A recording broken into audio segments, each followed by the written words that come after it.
That is the promise we have. iyo niryo sezerano twarose dufise. And that is a wonderful thing about the Holy Spirit. Ico ni kintu gihambaye cyane iyo turiko turavuga kuri mpwemu yera. And another wonderful thing kandi hari ikindi kintu nize is that the Holy Spirit is for everybody. nuko mpwemu yera yagenewe umuntu wari we wese. It's for every kind of people. Ni mpwemu yera ashobora guhabwa umuntu wari we wese. It's for young and old. Ni abakiri bato n'abasaza. It's for wazungus and Africans. Ni ku white people n'abanyafrika. It is for man and woman. Ni kubw'abagabo canke abapfasoni. It's for educated and uneducated. Nabize n'abatize. It's for rich and poor. N'abantu batunze canke abakene. All can receive salvation and all can receive the Holy Spirit. Bose barashobora kwakira agakiza kandi bagahabwa ingabire ya mpwemu yera.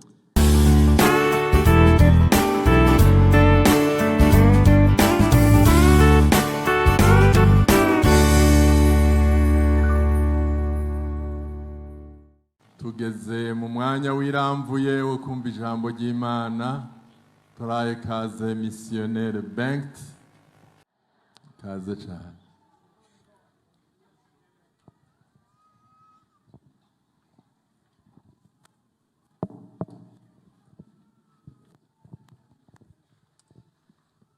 Bwana apewe sifa. Mana ishimwe cyane. Namshukuru Mungu sana kwa nafasi hii ya kuweza kuwa pamoja nanyi hapa Kayogoro tena. Turanezerewe cyane dushimiye Imana iduhaye ubuntu bwo kongera kugaruka gufatikanya namwe hano mu Kayogoro. Mimi na mama meona kwamba mama ameshakuwa Mrundi. Jewe n'umufasoni wanje, umufasoni we mwamaze kumubona ko hasigaye imeze nk'abarundi. Yeye pamoja naye tunafurahi sana kuweza kuwa pamoja nanyi.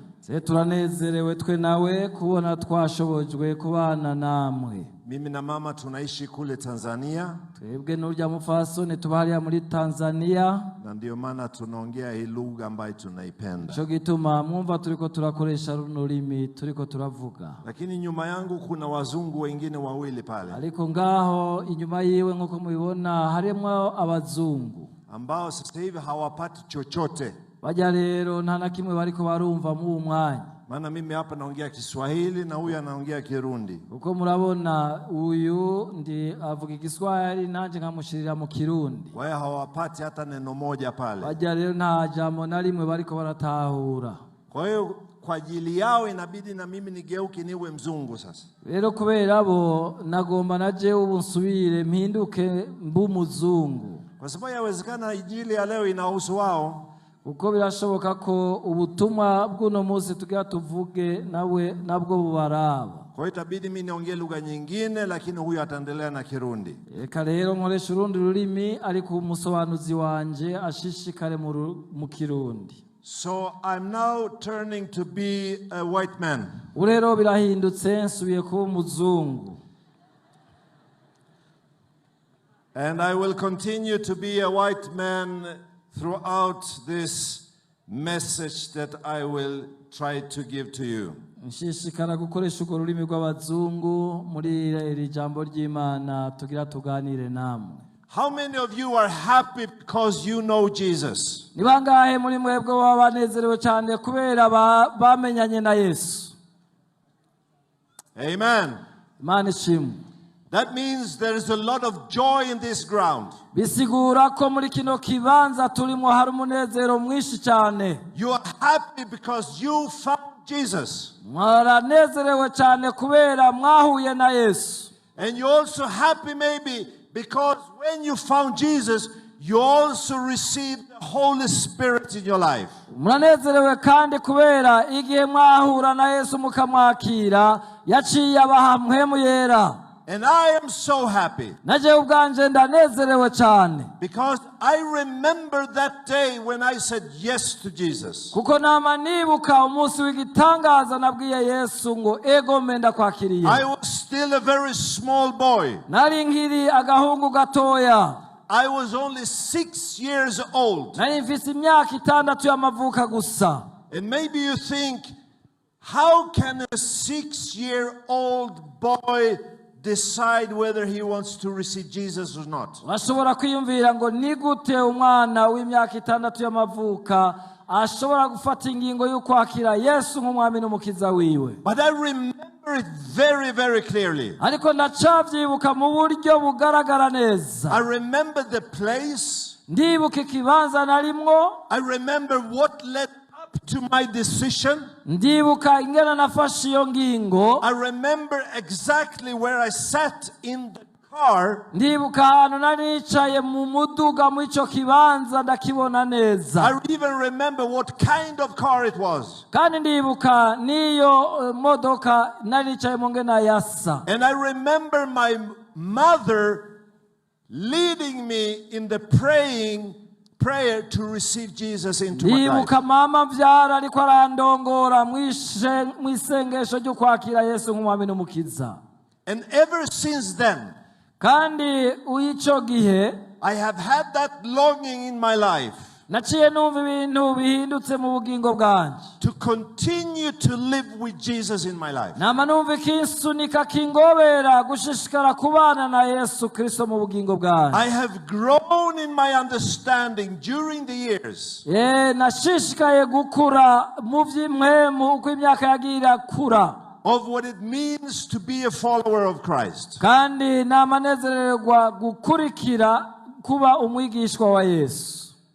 After some years, haraheze imyaka kanaka, when I was at school in a place called Tazengwa in Nzega, Tanzania, n'ahantu hariya mu gihugu ca Tanzania yitwa Wanzenga, I started to have a longing in my life also to receive the Holy Spirit, to get the baptism of the Holy Spirit into my life. aho niho natanguye kugira umutwaro munini ya ugusenga nsaba ngo nuzure mpwemu yera mu bugingo bwanje.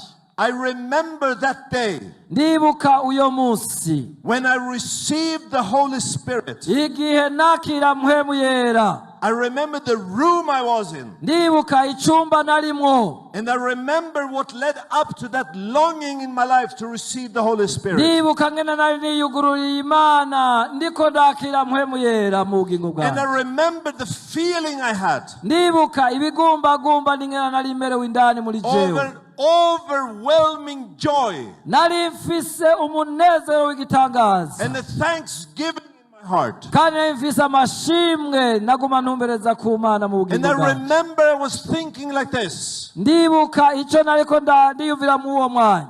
This kind of joy. uwo munezero umeze bene uko. This kind of peace in my life. ayo mahoro nari mfise mu bugingo bwanje. This kind of strength that I feel. izo nkomezi numvise uyo munsi. I want all other people to get that as well. numva ndavyifuriza buri wese ngo aronke ivyo bihe vyiza. So Jesus has done something into my life. Yesu Kristo rero hari ikintu yankoreye mu bugingo bwanje. And the Holy Spirit has done something in my life. kandi mpwemu yera hari ico yakoze mu bugingo bwanje. And time goes by and day after day I have felt the need to renew that in my life all the time. uko imisi yagira kurikirana namanye inyota yo gushishikara nsenga ngo ivyo bihe biguma ari bishasha mu bugingo bwanje. Maybe you are remembering the day when you received Christ in your life. birashoboka ko nawe wibuka igihe wakira Yesu nk'umwami n'umukiza wawe. Maybe you are remembering the day when you received the baptism of the Holy Spirit. birashoboka kandi ko wibukana umunsi wakiriye mpwemu yera mu bugingo bwawe. But maybe you have reached a stage where it has come somehow, it is not on that same level again.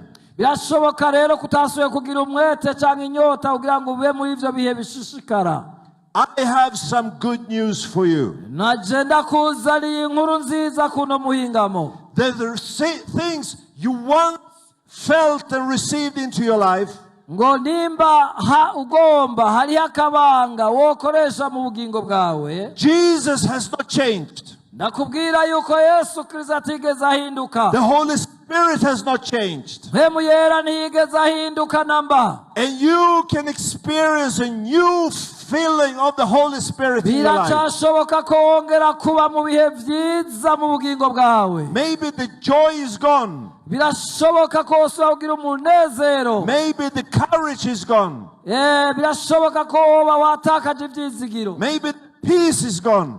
Birashoboka ko amahoro utayufise. But the Holy Spirit is the same. Ariko nagomba ndakwibutse ko mpwemu yera akiri wa wundi. And you can experience a new filling of the Holy Spirit into your life. Urondere kandi usenge kuronka kusura kuba mu bihe by'ukuzura mpwemu yera mu bugingo bwawe. Because the filling of the Holy Spirit kubera iyo mpwemu yera aje mu bugingo bwawe, is not just something we experience once. hari ikintu gishasha uca ubona kikubaye ko mu buzima. Yes, we receive the Holy Spirit. We get baptized in the Holy Spirit. Yego nivy'ukuri turabatizwa muri mpwemu yera. But we need to feel all the time. Ariko bisabwa yuko tubibamwo ibihe byose.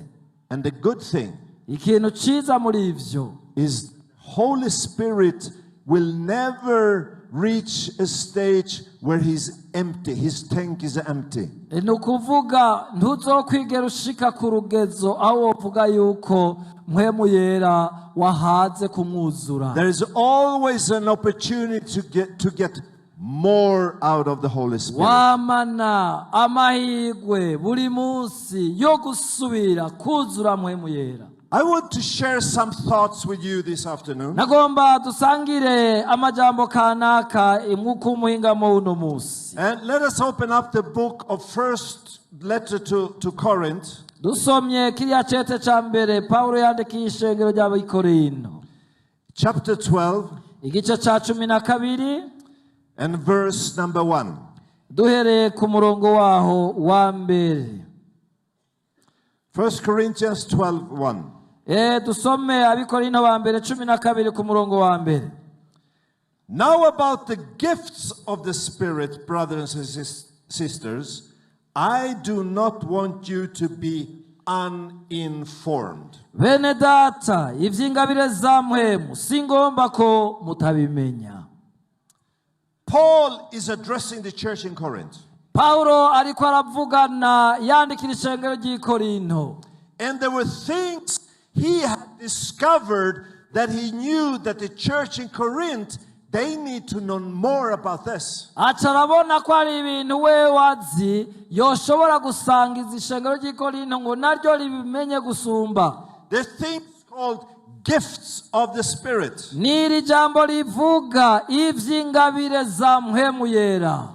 And Paul, he said, you need to know these things. Paulo avuga ngo mukeneye kumenya ivy'izingabire singomba ko mutabimenya. And I want very briefly to mention some things about the gifts of the Holy Spirit. Nagomba rero mu majambo magufiya ndababwire ivy'ingabire za mpwemu yera. And then we will come back to a conclusion. Hanyuma rero turaza gusana begeranije tugaruke ku ndunduro y'icigwa cyane. That I hope it will help you to understand more about Jesus' salvation and the Holy Spirit. Nizigira neza ko ivyo biza gutuma muza gutahura gusumba uko vyahora Yesu Kristo n'agakiza aduha.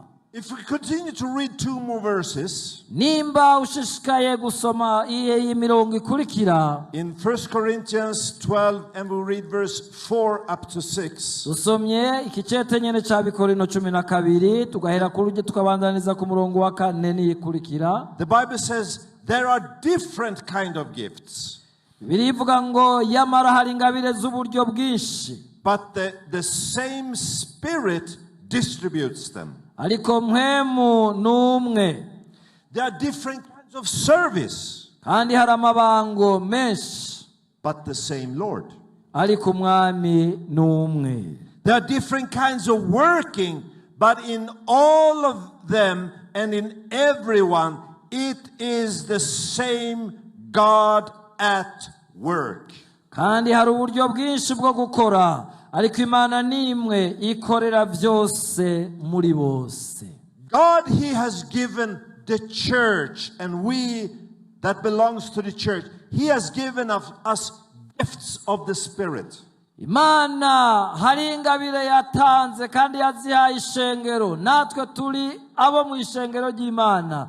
Izo ngabire si zindi, ni ingabire za mpwemu yera. And He has given that to the church so the church can do better in its service to reach out to the world. Izo ngabire Imana zitanga mu ishengero kugira ngo ishengero ry'Imana rikore igikorwa mu buryo busumbirije kuba bwiza muri Nosiya. And these gifts are shown and are visible in different ways. Kandi ivyo biragaragara mu buryo butandukanye. But they are all doing the same work. Ariko intumbero nugukora igikorwa kimwe. They are there to help the church to grow. Ziriho kugira ngo zishoboze ishengero ry'Imana gukura. They are there to help the church to stay united. Kandi izo ngabire ziriho kugira ngo mu ishengero hagume hari ubumwe. They are there to help the church to glorify Jesus. Kandi izo ngabire zishoboza ishengero ry'Imana gushira hejuru izina rya Yesu. So the work of the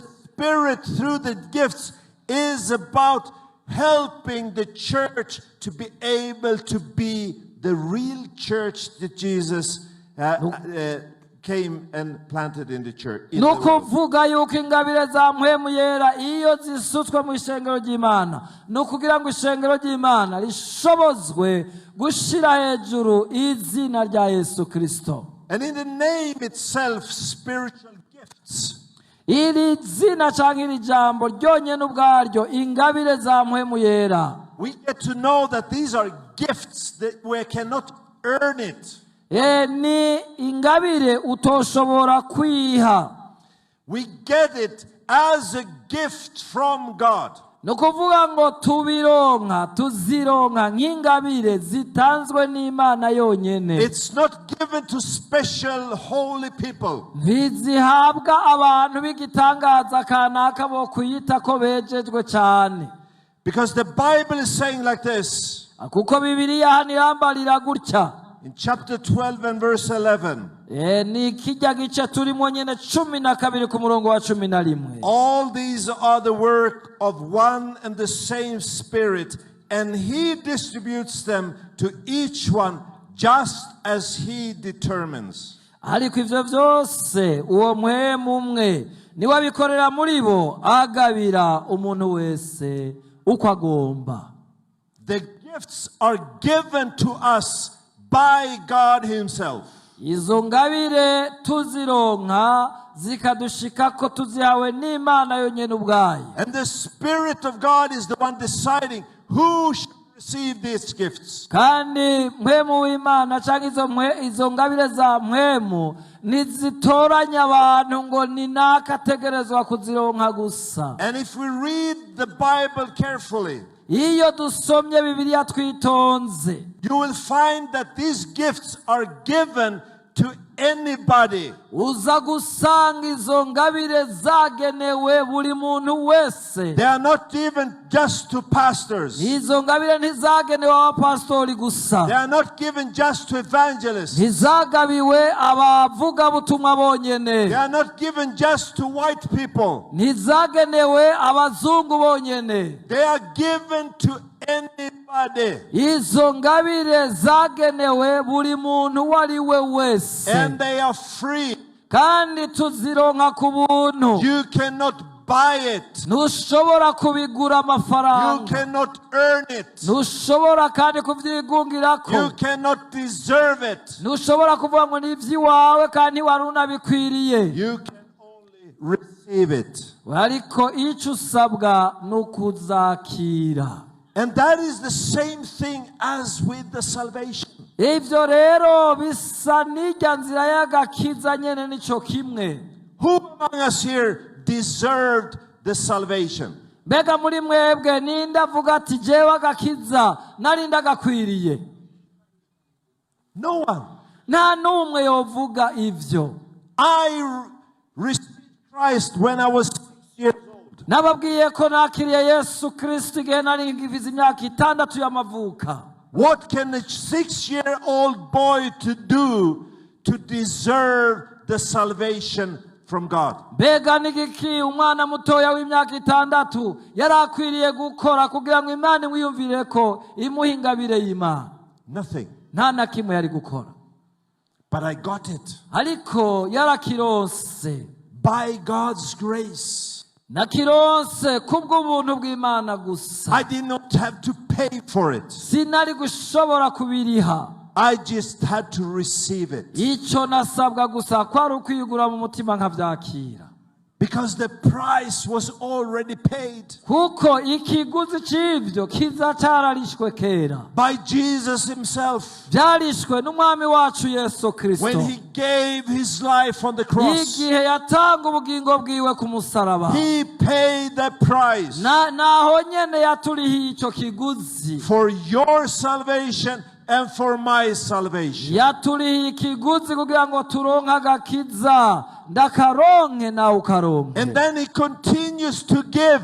Kandi nubu aracashishikara gutanga. He gives the Holy Spirit. Aracatanga mpwemu yera. He gives the gifts of the Holy Spirit. Aracatanga ingabire za mpwemu yera. And there is no one of us that can deserve it. Kandi muri twebwe twese nta numwe yarabibereye kuri. That is why we have such a wonderful God. Nico gituma twama tuvuga ngo dufise Imana y'igitangaza. Because if it was depending on our money, I would not be able to pay for my salvation. Kubera iyo byawe byasaba amafaranga kumbure sinari kuronka amahera ndabiriha. If it was because of my holiness, I would never be that holy. Nagomba nababwire ngo naho byasaba kuba ari umuntu atagira agasemwa na gatoya, ivyo ntiyari byari gutuma aronka mpwemu yera, kuko ntiyo kwigera avuga ngo n'umugororotsi ijana kwijana imbere y'Imana. If it depends on my education, I will never reach a stage where I fully understand what salvation is about. Iyo byaba bisaba amashuri menshi kumbure sinopfuye nshitse ku rugezo aho no kwiga byinshi kugira ngo biboneke ko mbereye kuronka mpwemu yera. No one deserves. Nta numwe muri twebwe yovuga ngo yarabibereye. But still God gives. Ariko kubw'ubuntu bw'Imana gushika nuno munsi izo ngabire ziracatangwa. For so God loved the world Kubwo rukundo Imana yakunze abari mu isi, that he gave his only begotten son, iryo rwatumye itanga umwana wayo w'ikinege, that whoever believes in him ngo umwizera wese will not perish but have eternal life. ntazapfe rubi ariko ahabwe ubugingo budashira. That is our God. Ivyo biva ku Mana yonyene. And that is the salvation that you have received. Ako niko gakiza twaronse, niko And that is the kameze. salvation you can receive if you still not yet have received it. Ako niko gakiza ndagutangariza n'umugoroba gukakira nimba utarakakira. Then he continues to give. Kandi Imana iracatanga na bugingo n'uno musi. He gives his Holy Spirit Iriko iratanga mpwemu yera to help us in our lives as followers of Christ. kugira ngo bidufashe mu bugingo bwacu nk'abigishwa ba Yesu Kristo. Because Jesus is saying to his disciples, Kuko Yesu yabwiye abigishwa biwe, I will send you an helper, nzobarungikira umufasha, and that helper will be with you all the time, kandi uwo mufasha azobana namwe ibihe byose, everywhere. aho muzoba muri hose. You know, me and my wife, we are lucky.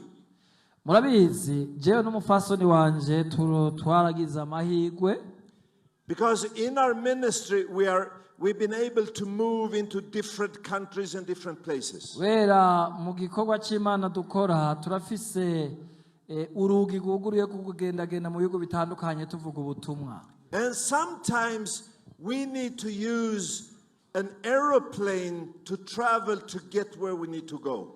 Rimwe na rimwe biradusaba gufata indege tukafata urugendo kugira ngo dushobore gushika aho tugomba kuja kuvuga ubutumwa.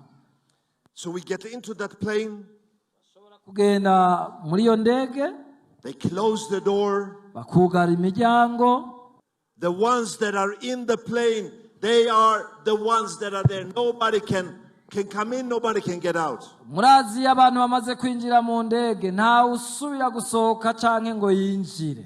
And then the plane starts to take off. Indege rero igashitangura kurondera ngena yova hasi ngo yatira ikirere. And we travel up in the sky. Igihe rero tumaze gushika hejuru mu bicu. And then when we come to Bujumbura, tutanguye kururuka ajya tuji Bujumbura. It starts to descend and then it touches ground again. Tugaca tubona irurutse igasubira gukoza amapine hasi kw'isi. You know what I've learned of this? I've learned something. Igihe rero ivyo vyambako igihe cyose nurutse indege ari ikintu nize. No matter where I am. No matter where I am. Nta numwe yarazi yondi. If I'm standing on the ground. Ni nsubiye guhagarara kw'isi. If I'm up in an airplane somewhere. Igihe nari mu ndege hejuru mu kirere ahantu kanaka. If I am on a boat somewhere on the sea. Nimba noba nari no mu bwato ahantu kanaka mu kiyaga. If I am in the deep forest somewhere. Naho noba ni mu ishamba rya kure ahantu kanaka. No matter where I am. No matter where I am. Nagorane naco bitwaye aho noba ndi hose. My helper, the Holy Spirit, Mpwemu yera wa mufasha wanje, is always there with me. Yama ari kumwe nanje imisi yose.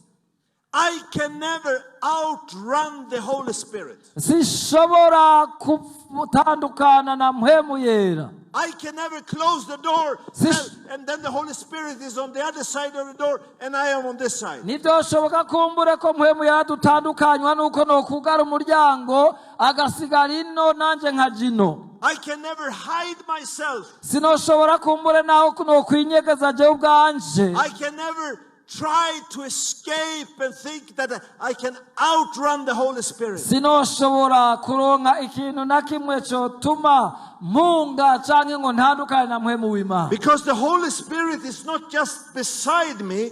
Kuko mpwemu yera si umuntu tugendana ku ruhande tubangikanye. The Holy Spirit is in me. Mpwemu yera ava muri jewe. And I am surrounded by the Holy Spirit. Kandi mba mkikijwe na mpwemu w'Imana. I am in the Holy Spirit. Ndi muri mpwemu yera. And the Holy Spirit is in me. Kandi mpwemu yera ubwiwe ari muri jewe. And we are one. Twe nawe turi umwe. I cannot detach myself from the Holy Sishobora Spirit. kumwitandukanya ko jewe ubwanje.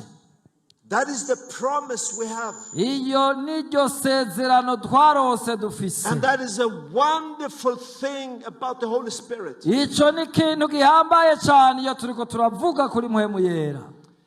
And another wonderful thing kandi hari ikindi kintu nize is that the Holy Spirit is for everybody. Nuko mpwemu yera yagenewe umuntu waliwe wese.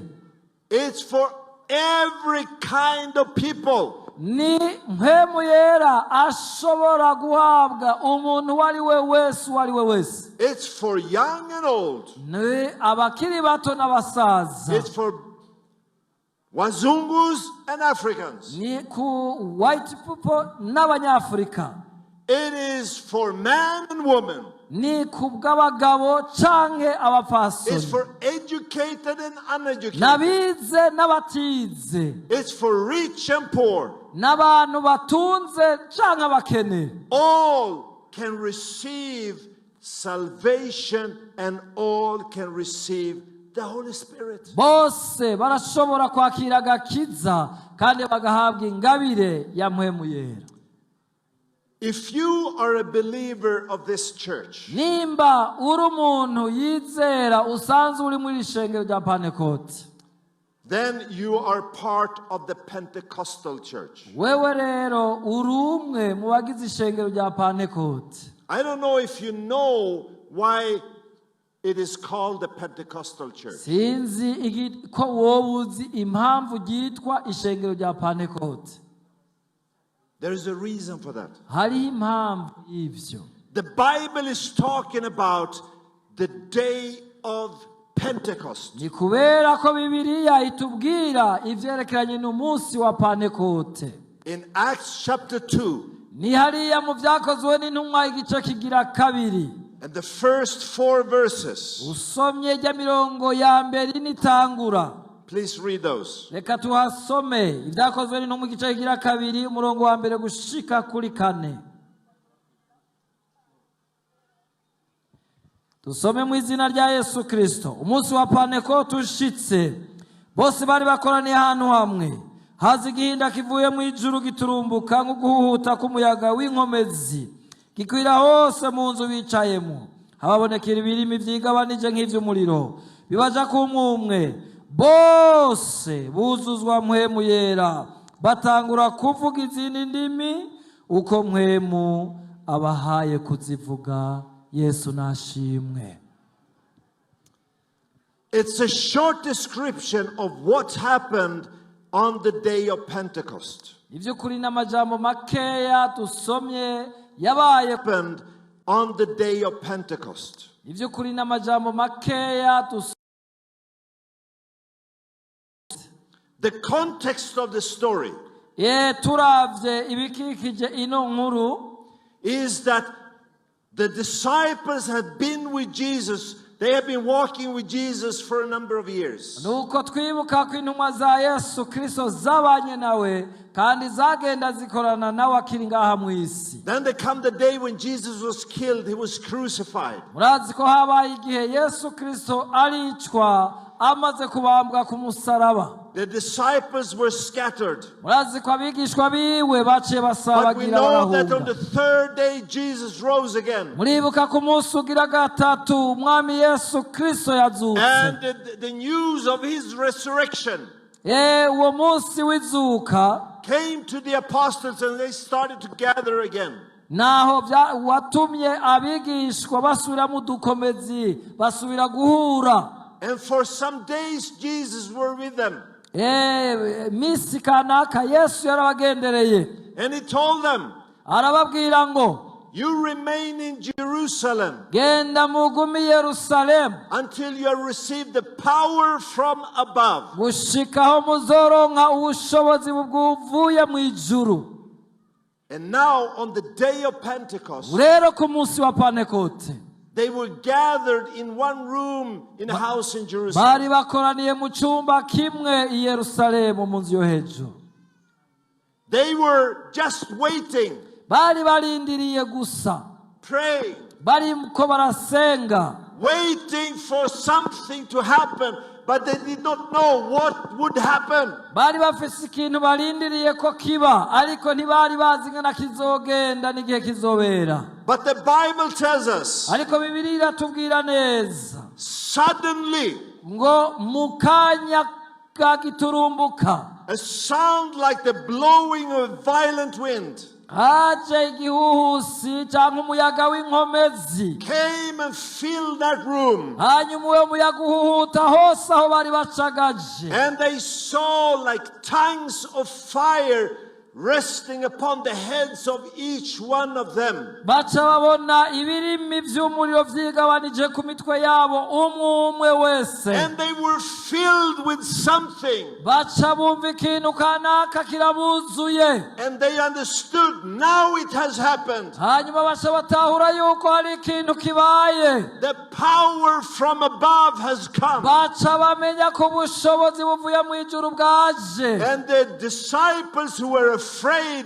of the other people, kandi iva ico gihe abigishwa abantu barabubaha kandi bakabatinya. they opened up the doors and went into the streets of Jerusalem. baca barugurura imiryango baca bagenda mu mayira mu And mabarabara Peter, ya he Yerusalemu. started to preach. naho Petero yaciye atangura kuvuga ubutumwa bwiza.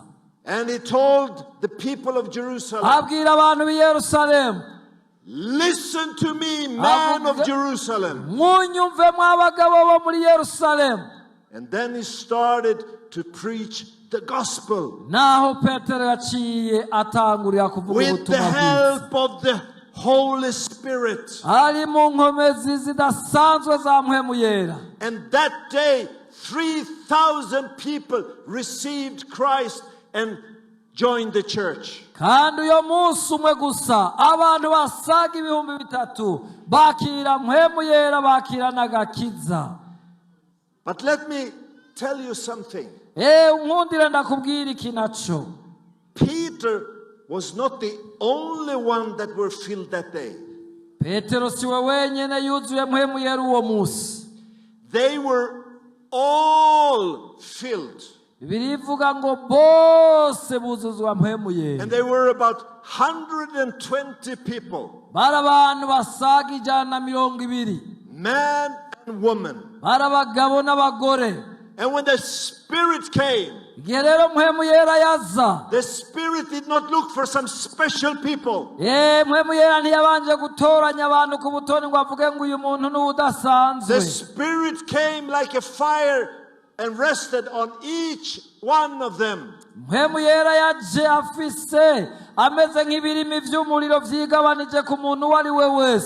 they were all filled with that power. And they went into the streets of Jerusalem. And when Peter started to preach, he told the people of Jerusalem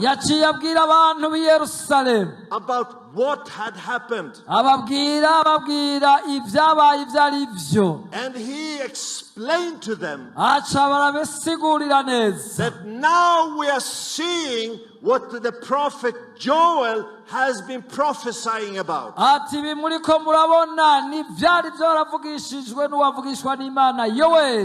Because some hundreds years before this, in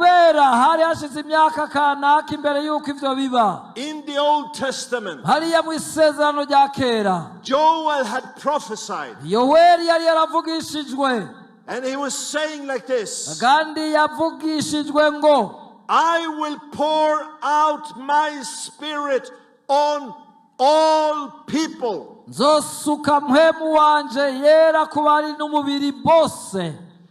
Your sons and your daughters, they will prophesy. Your old man will dream dreams. Your young man will see visions. On my servants, both man and woman, I will pour out my spirit in those days.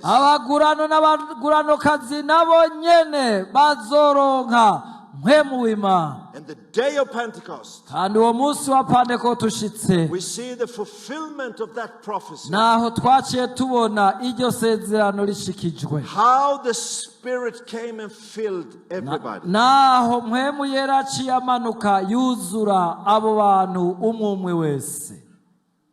Amen.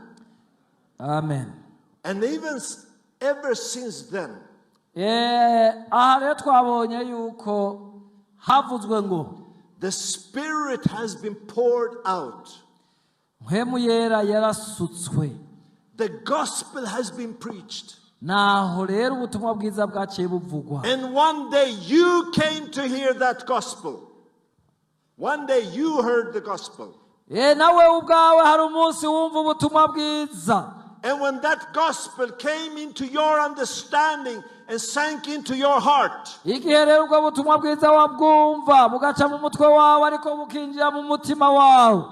decided to say yes to Jesus. You received the salvation. And some of you also experienced the baptism of the Holy Spirit.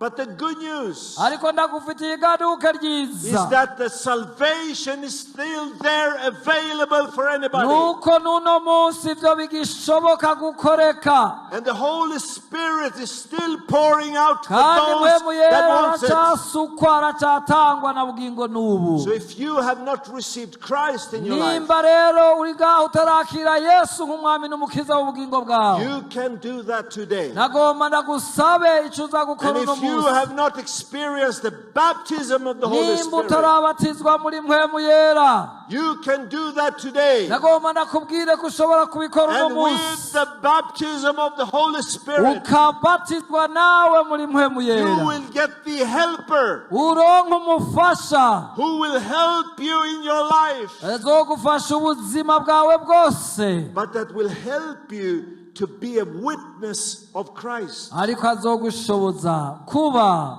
uwo gushingira intahe Yesu Kristo. When God created the world, igihe Imana yaremye isi, everything was nice. ibintu byose byari byiza cyane, People lived in harmony, abantu babana mu mahoro, and it was peaceful. kandi byose byari mu mahoro, People were equal, abantu barangana, man and woman. abagabo n'abagore, There were no poor people. nta bantu b'abakene bari barimwo, There were no rich people. nta n'abatunzi barimwo, They all lived in harmony. bose bari babayeho mu buryo bwo guhuza. But then sin came into the world ariko murazi ko icyaha cinjiye mu and isi, destroyed the order of God. icyaha gica kirasambura urutonde Imana yashizeho, And ever since then, kandi icyaha ubwaco we are living in those conditions that sin created in this world. nico cyatumye tubaho ubu buzima bubi tubayeho uno munsi. But then came Jesus. ariko mwibuke ko Yesu Kristo yaje. Amen. muvuge muti amen.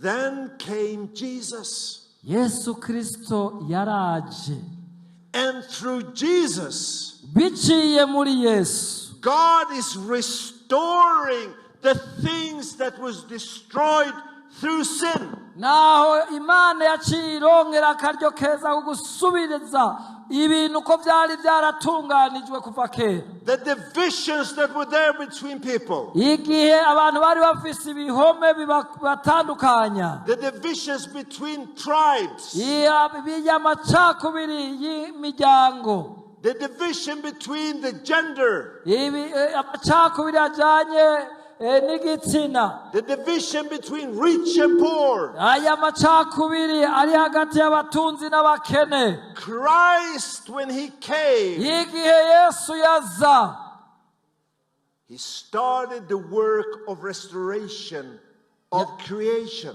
yaciye asubiza ibintu ku rutonde byarimwo. And I want to show you very practically nagomba rero ndabibereke mu buryo bw'akarorero kagaragara on what is happening when we are receiving salvation and the Holy Spirit into our lives. ndababereke ikintu kiba iyo umuntu yakiriye agakiza mu bugingo bwiwe. I will ask 6 people to come and join me. There are 6 people that has been informed. Please come and join me hari here. abantu batandatu ngaha boshobora kuza bagashika hano aho turi. So we have 6 people coming. aba bantu batandatu bariko baraza hano, You can stand in a line here. tubasabe batonde umurongo hano. And I want you in pairs. Look to the people. murabe ishengero, So you stand together. muhagarare mwebwe gutya, The 2 of you, you come here. abandi babiri muzino. The 2 of you, yeah. So keep some distance from those. tubasabe hagati yanyu muhasige inta, muhana inta. You come. we nawe nuzino, And my lady also. na mwebwe mushike hariya. So the 2 of you, babiri muri mwebwe you are one pair. muri hamwe. The two of you, babiri muri mwebwe muhagararane you are one pair. And then the two of you. na mwebwe hano. Then I will ask the one Mzungu and my wife. Nsabe umwe white people n'umupfasoni wiwe They will come and help me to do something. nibaze bamfashe gukora ikintu kanaka. I want to read a Bible verse Ngomba nsome ijambo ry'Imana that Paul is writing to the church of the Galatian church. ni ijambo umukozi w'Imana Paulo yandikiye ishengero ry'i Galatiya. Galatians 3:26 up to 29. Kiriya gice kigira gatatu umurongo wa 20 gushika kuri 29. The Bible says like this. Bibiliya iravuga gutya: So in Christ Jesus, you are all children of God through faith. 26 haravuga ngo mwese muri abana b'Imana kubwo kwizera Kristo Yesu. For all of you who were baptized into Christ have clothed yourself with Christ. Kuko mwese ababatirijwe kuba ba Kristo mwambaye Kristo. There is neither Jew or Gentile, ntihashobora kuba umuyuda cyangwa umugiriki, neither slave or free, ntihashobora kuba umugurano cyangwa uwidegemvya, nor is there male or female, ntihashobora kuba umugabo cyangwa umugore, for you are all one in Christ. kuko mwese muri umwe muri Kristo Yesu. So here we have 6 people. Ngaha rero nk'uko mubibona dufise abantu batandatu. This man, Uyu mugabo uyu Pastor Karuzi, umupastori Avikarusi, he is a Jew. uyu tufate ko ari umuyuda. And then we have Pastor from Bujumbura, Claude. Uyu mupastori yitwa Claude avi Bujumbura, He is a Gentile. ubu tumwita umugiriki. And then we have Pastor Alois from Karuzi. Uyu nyene yitwa Pastor Alois Avikarusi. Sorry, but you are a slave. Reka ntihagire icyo bikubabaza ko reka tukwita umugurano. And then we have a pastor from Ruigi. Uyu ni umupastori ava mu ishengero ryo mu Ruyigi. You are a free man. Wewe tukwita uwidegemvya. And then this pastor from Karuzi also, Uyu mupastori Avikarusi nawe he's a man. tumwita umugabo. And then of course this lady here, she is a woman. Biragaragara uyu nawe by'ukuri muramubona mwese n'umupfasoni. So we have different kind of people. Murabona ko dufise abantu hano batandukanye. What was the Bible saying? Mbega Bibiliya yatubwiye iki? It said like this. Yatubwiye ngo In Christ, muri Kristo you are all children of God. mwese muri abana b'Imana. It says also, you are all clothed with Christ. Mwese mwegeranijwe cyangwa mwegerejwe hafi muri Kristo. And then it says, you are all one. Bibiliya yatubwiye kandi mwese muri umwe. Now I will get some help from my Wazungu friends. Reka nsabe aba white people bamufashe. What did the Bible say? Mbega Bibiliya ivuga iki? When you get baptized in Christ, Ivuga ngo igihe mwabatizwa muri Kristo you are clothed. Clap on. mwasa n'abantu bafise icyitwikiro. You are clothed with Christ. Nuko mwari mumeze, You are wearing Christ. mwaciye mwambara Kristo Yesu.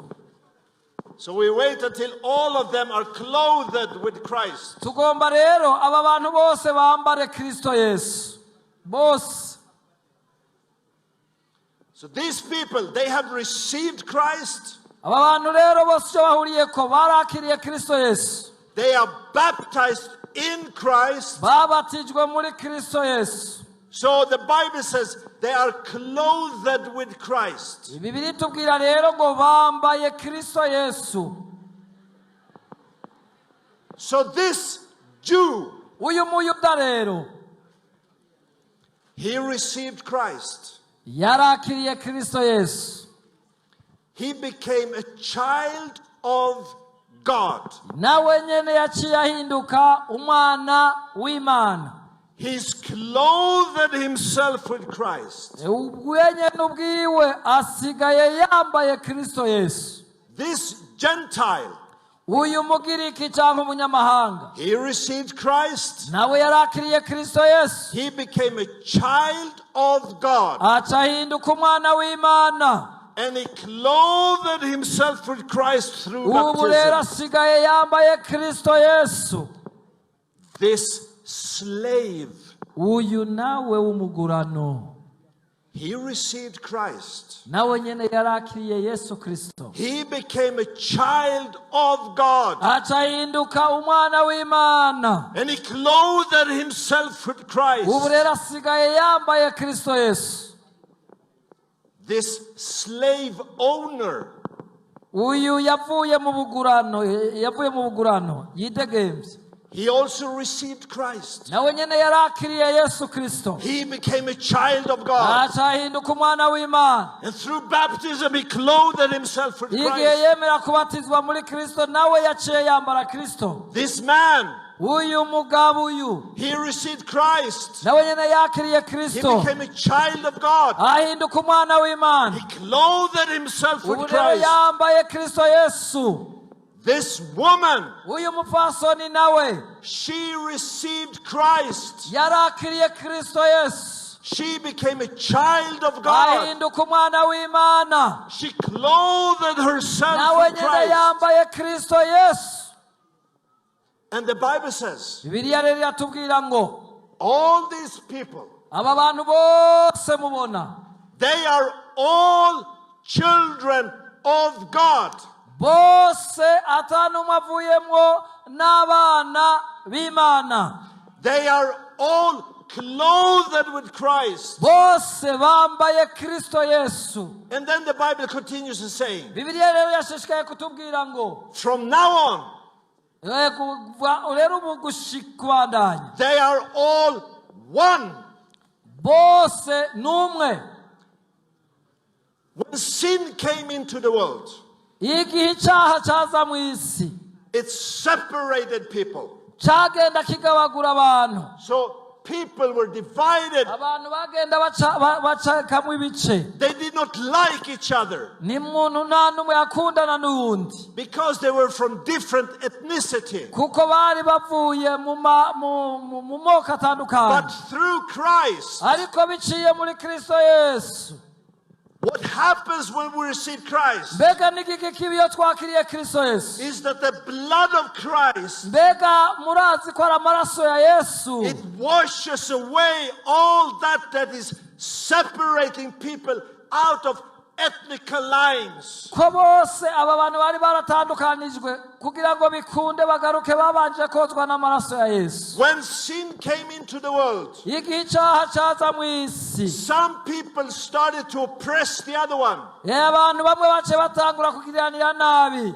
We started to buy people. Abantu batangura kubohana. Some people became owners of slaves. Bamwe baca bahinduka baja canke abagurano. But through the blood of Jesus, Ariko biciye mu maraso ya the Yesu. blood of Jesus washes away that. Amaraso ya Yesu yarogeje arabikura. So a slave is not a slave Uyu anymore. nawe yoba yitwa umugurano nakimugurano namba. A slave and the master Uyu- becomes brothers, Umugurano na shebuja bose bo bafise sebuja umwe. children of the same Father. Kandi bose bitwa abana b'Imana isumba byose. When sin came into the world, Igihe icyaha cyaza mu isi it separated man and woman. icyatandukanije umugabo n'umugore. Man should rule over woman. Ubwo umugabo agaca agomba kuganza byose kandi akaganza But umugore. through the blood of Jesus, Ariko biciye mu maraso ya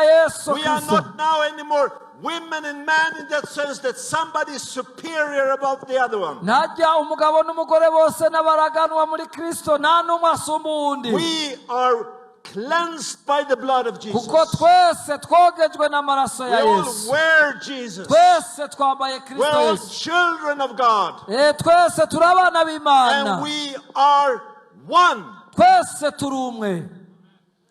And we can see that is what is happening also in the day of Pentecost. icyo nicyo cyabaye kandi ku munsi wa On Pentecost. the day of Pentecost, umunsi wa Pentecost igihe the washika, Spirit came and filled all people. hemu w'Imana yarasutswe kandi yuzura bose. And if you continue to read the New Testament, ushishikaye gusoma isezerano rishasha, you will see that the Spirit started to fill different people groups. uzobona ngena mpwemu yera yashishikaye kuzura abantu b'imico itandukanye. In Christ, muri Kristo there's no more Burundians nta murundi akiriho, and Congolese. nta munyekongo ariho, There's no more Tanzanians nta batanzaniya and Sweden. cyangwa abasweda, There's no more Rwandians nta banyarwanda dusubira kuvuga and Zambians. cyangwa abazambiya. We are all one. twese tuba tubaye umuntu We umwe are gusa. children of tuba God. duhindutse abana We b'Imana have clothed ourselves with Christ. kuko tuba twambaye Kristo Because Yesu, that is what God does. kuko nicyo igikorwa gihambaye Imana That yadukoreye, is what the blood of Jesus do. nicyo gikorwa cy'amaraso ya Yesu. We are united. twese twagizwe We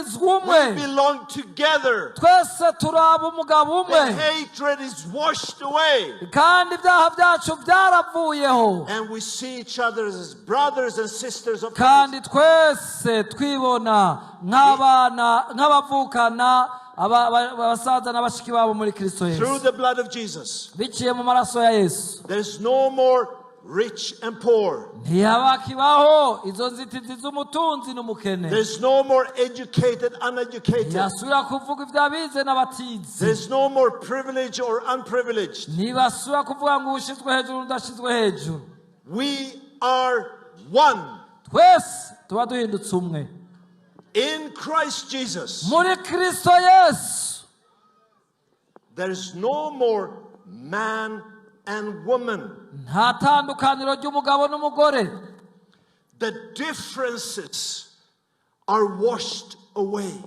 ibyabatandukanya biba byaramaze guhura n'ukozwa n'amaraso ya You know, Yesu. the blood that saved this Jew murazi uyu muyuda is the same blood that saved this Gentile. afise amaraso amwe mu mubiri wiwe cyo kimwe n'umunyamahanga. The blood that saved this slave amaraso agize umubiri w'uyu yitwa umugurano is the same blood that saved this free man. nicyo kimwe n'ay'uyu yidegembya. The blood that saved this man amaraso agize umubiri w'uyu mugabo is the same blood that saved this niyo woman. maraso ari mu mubiri There's w'umupfasoni. no special blood for him. nta maraso adasanzwe uyu yoba afise, Jesus died once kuko Yesu yadupfiriye rimwe gusa, for all people, kandi yapfiriye abantu bose everywhere, abaho bari in hose, any time. kandi mu mwanya uwo ari wo wose. There's no special blood for white people. nta maraso rero yasesekeye There's no abazungu special gusa, blood for pastors. nta maraso yasesekeye abapasitori gusa. The same blood that saved me yayo maraso yamukijije is the same blood that saves you. nayo maraso nyene nawe yakugize uwidegembya. That is our Jesus. ayo maraso tuvuga na maraso ya Yesu Kristo. The Holy Spirit mpemu yera that rero filled this Jew aje muri uyu muyuda is the same Spirit that filled this Gentile. niwo n'uyu munyamahanga The yujujwe. Holy Spirit that filled this slave iyo uyu mugurano yuzuye mpemu yera is the same Spirit that filled this free man. niwo mpemu w'Imana nyene ari mu mutima The w'uyidegemvya. Holy Spirit that filled this man mpemu yera yuzuye uno mugabo is the same Spirit that filled this woman. niwe yuzuye no mu mufasoni. We are all children of God. twebwe twese turi abana We b'Imana. have all clothed ourselves with Christ. Twese twambaye Kristo Yesu And we are one. kandi turi umwe. Amen. Amen. So when I look to my brother, Igihe rero ndiko ndaraba abavukanyi banje, even if we are coming from different nations, naho twaba tuje tuva mu bihugu bitandukanye, I don't see his nationality jewe sinitwararika ubwenegihugu bwabo, because he is clothed with Christ. kuko icyo ndaba gusa nuko bambaye Kristo. So I see a brother in Christ. Aha rero jewe icyo mbona n'umuvukanyi wanje muri Kristo Yesu gusa. Even if it's a man coming maybe from a people group that I do not like. Naho yoba ava mu bwoko bw'abantu ntoba nkunda. Maybe we have even been in war with them. Bishoboka nuko twoba tunabatinya. But he is clothed with Christ. Iyo amaze kuba yambaye Kristo Yesu, So he is my brother in Christ. uyahinduka umuvukanyi wanje muri Kristo We have Yesu. the same Father. Dufise data umwe. We're going to the same heaven. Tuzogenda twese mu We're ijuru rimwe. cleansed with the same blood. Twakijijwe n'umukiza umwe. Even if I meet an unprivileged person, Naho norondera umuntu kumbura tubafise amahirwe y'ibintu byinshi, maybe that has not the same social status as I have, ugasanga ku rugezo rw'ikibano ntituri ku nivo zimwe, he has received Christ. yamaze kwakira Kristo Yesu, He is clothed with Christ. akaba yambaye Kristo Yesu, So he is my brother, ubu aba yahindutse umuvukanyi wanje, regardless of his social status. kandi Imana iramuhezagira uko ari kose. We are children of the same Turi Father. abana ba data umwe, We belong together. turi ube n'umugabo umwe.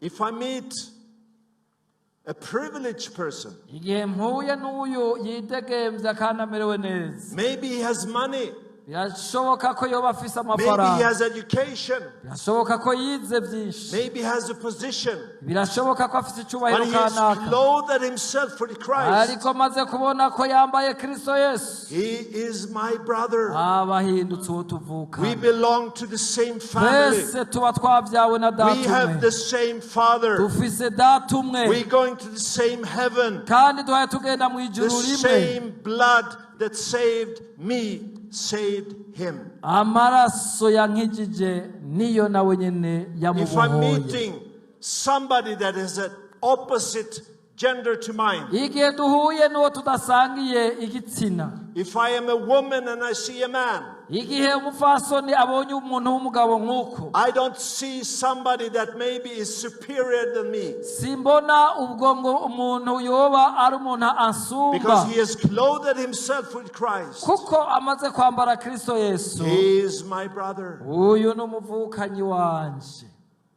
And even me, a man, Na jewe ubwanje ndi umuntu w'umugabo, when I meet women igihe mpuye n'uyu mupfasoni, that have received Christ, nkabona ko yamaze kwakira Kristo Yesu, I have no right to look down on her. sindekuriwe na gatoya gusubira kumuraba That ndamukengera. is the old world system ruled by sin. Ivyo vyari byazanywe n'akaronda k'icyaha. But through Christ I have entered into a new kingdom Iyo umuntu amaze kuba muri Kristo Yesu aba yinjiye mu bwami where bushasha, God is king mu bwami aho Imana ariyo and mwami he wabwo, is ruling. kandi niyo irongora, And his values are the ones that I follow.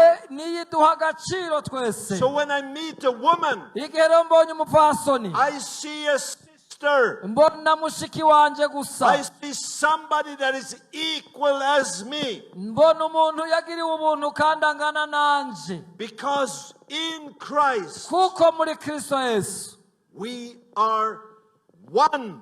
turi umuntu umwe gusa. Thank you. You can just drop your... Ndabashimiye, murashobora Just kubisiga drop ngaha it here, we nyene, will take siga care ngaha of nta it. kibazo.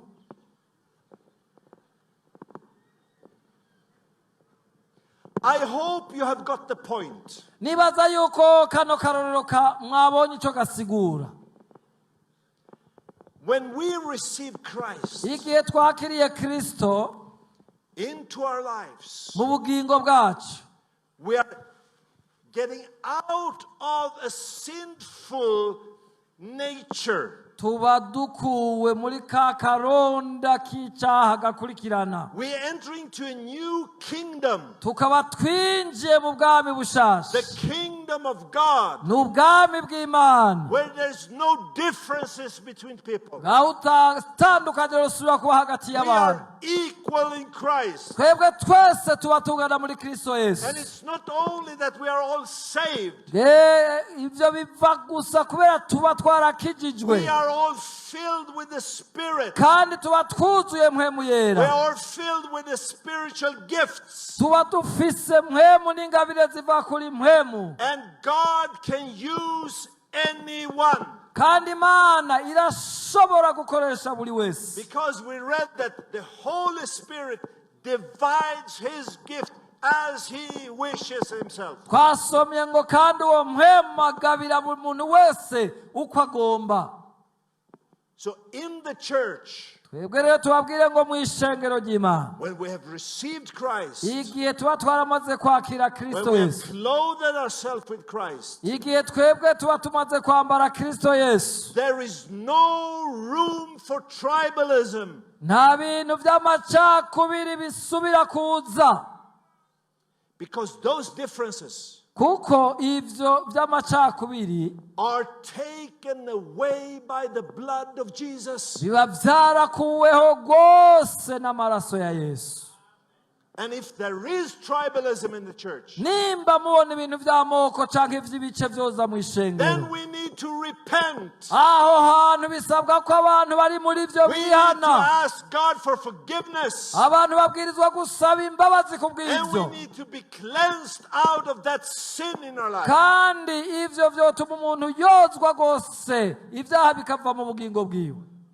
In the church, Mu ishengero ry'Imana there is no room for social discrimination. nta bintu by'amacakubiri no guciranira umukenke. We're treating maybe the wealthy people better. Kwibaza ngo bariya kumbure ngo nibo bantu ngo basumba abandi, We're looking down on people living ugatangura in kuraba abantu poverty. bakengera, We treat maybe educated people better. ukavuga ngo bariya barize cyane, And uneducated people we neglect. abantu batize ukagomba kubakandagirako. If that is the case in the church, nimwabibona biri mu ishengero ry'Imana, if that is the case in your life, nimba kandi mu bugingo bwawe ukiganzwa na bene if ibyo, that is the case in my life, nimba vyoba bikiri mu bugingo bwawe, then we all need to repent. nta kindi gisabwa namba atari ukwihana. We need to go back to God and ask for forgiveness again. utegerezwa kugaruka ku Mana ukayibwira ngo mbabarira, And we need to ask Jesus, please cleanse me from that sin in my life. kandi ukagaruka kuri Yesu wishishitirurira ukavuga ngo ndakwinginze mwami Yesu, nunyoze ibyaha byanje n'amaraso yawe. In the church, Mu ishengero ry'Imana there is no room for gender discrimination. nta bintu by'amacakubiri afatiye ku gitsina dukorerako.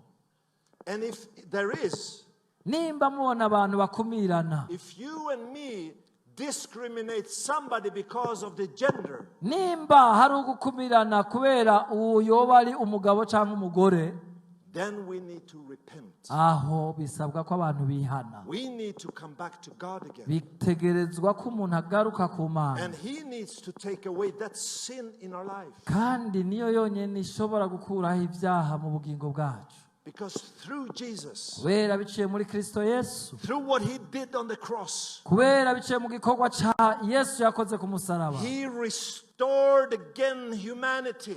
naho yasubiye kuduza umuntu amwuzuza He n'Imana, took away sin from our lives. naho yogereza ibyaha byacu akabikura mu bugingo bwacu. Sin brought hatred to different people groups. ibyaha nibyo bizana ubwansi no gutandukana hagati y'abantu mu migwi itandukanye. Sin brought tribalism. ibyaha nibyo byazanye amacakubiri, But the blood of Jesus ariko amaraso ya Yesu washes that away. niyo yoza ibyaha byose akabyirukana. Sin brought social discrimination. Yerega ibyaha nivyo bizana n'ikibazo mu kibano mu gukumirana. But the blood of Jesus Ariko amaraso ya Yesu takes that away. niyakuraho ivyo vyose. Sin brought gender discrimination. Ibyaha nivyo bizana gukumirana hagati y'abantu batandukanye. But the blood of Jesus Ariko amaraso ya Yesu takes that away. niyo akuraho ivyo vyose. And then when the Holy Spirit comes, Aho riho rero mpwemu yera caronka ikibanza kaza. it will enter into those with no sin in their lives. Bigaca yinjira muri abo bantu bose bamaze gukurwako ibyaha mu bugingo And bwabo. we become the temple of the Holy Spirit. Aho rero abantu baca bahinduka kuba insengero za mpwemu We are yera. walking with God inside of us. Tugaca dutangura kugendana n'Imana ikagendera muri twebwe mu mitima And yacu. we are serving the Lord with the help of the Holy Spirit. Tugaca dukorera Imana duciye bugufiya mu buryo bwo kumvira mpwemu yera. So my friend, Rero bagenzi banje, if you do not yet know Christ in your life, nagomba ndagusabe nimba utarakira Yesu Kristo nk'umwami mu bugingo bwawe. this is your day.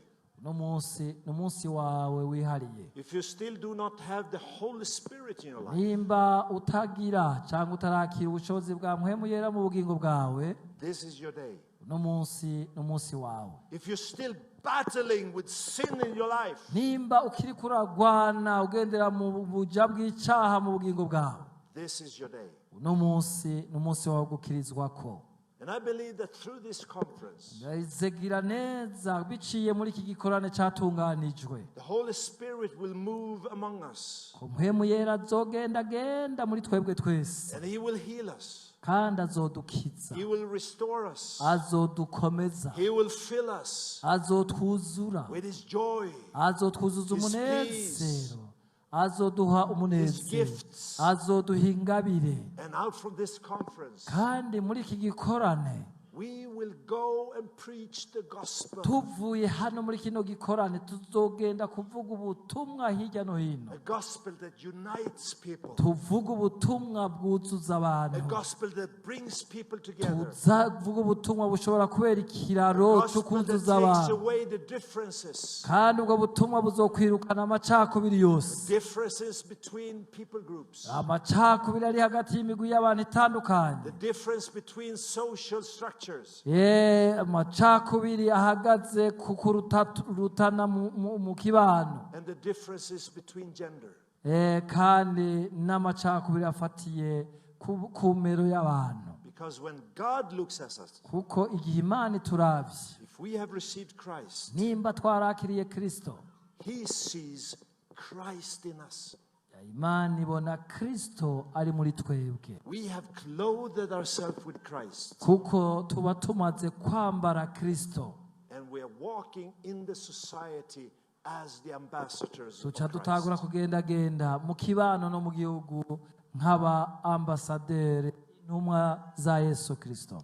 So Father, I thank you for this afternoon. Ndagushimiye Mana kubw'uno muhingamo uno munsi. Thank you for your word. Mwami ndagushimiye kubw'ijambo ryawe. And Lord, I ask that your word Ndasabye Mwami ngo iri jambo ryawe will penetrate deep into our lives. wemere ryinjire cyane mu mitima no mu bugingo bw'aba bantu. And heal us. Ndasabye gukize buri wese. Restore us. Umuntu wese usubire umuhagarike Make us new again. kugira ngo ahinduke icyaremwe Let gishasha. your Holy Spirit fill us again. Reka mpwemu yera yongera twuzure ubugira kandi. And let us be your ambassadors Reka Mwami wherever we go. duhinduke abo kugushingira intahe ahariho hose. Lord, I pray for all these people. Mwami ndasengeye aba bantu bose bashagaje hano. Let your Holy Spirit move among them. Ndakwinginze ureke mpwemu wawe yera agendagende hano. Fill them with your power. Mwami umuntu wese umwuzuza inkomezi zawe. Fill them with your joy. Mwami buzuze rwose. Restore the church in Burundi. Mwami turasabye ngo ishengero ryo mu Burundi urihagarike. And let them be the light and the salt in this society. Wemere ko ryoshishikara kuba umuco n'umunyu muri kino gihugu. In Jesus' name I pray. Ndabisabye nizeye mu izina rya Yesu Kristo. Amen. Amen.